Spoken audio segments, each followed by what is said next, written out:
Welcome back to the lesson. In our previous video, we've discussed about changing dictionary items, and in this video, we're going to be discussing about how to add dictionary items. So basically, adding dictionary item is pretty simple. First of all, let's actually go ahead and print our script. As you can see, we have brand, we have model, and we have year.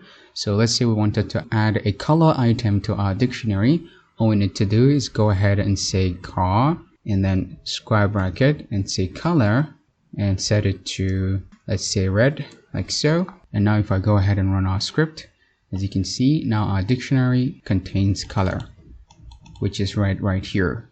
Alright, so that's how we go about adding dictionary items. So let's actually go ahead and add one more item. Let's go ahead and say car and say is for sale.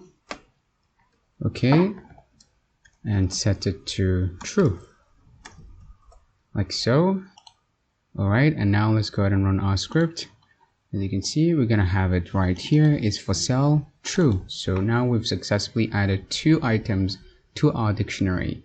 And we can as well use the update method to add items to our dictionary. Let me actually go ahead and comment this line of code, and let's come down below here.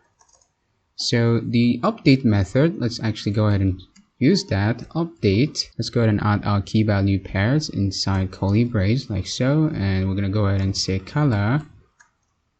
Okay, and set it to, let's say, green, and another value which is for sale. Let me actually go ahead and copy this, paste it right here, set it to true.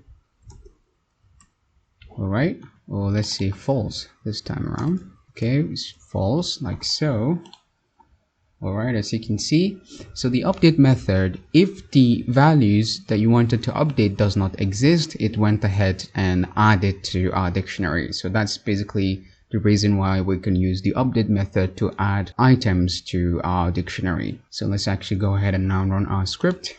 As you can see, we have our color, which is green, and is for sale, which is false. So that will be it for this video. This is how we go about adding items to our dictionary. So I hope everything is clear to you, and I'll see you in the next one.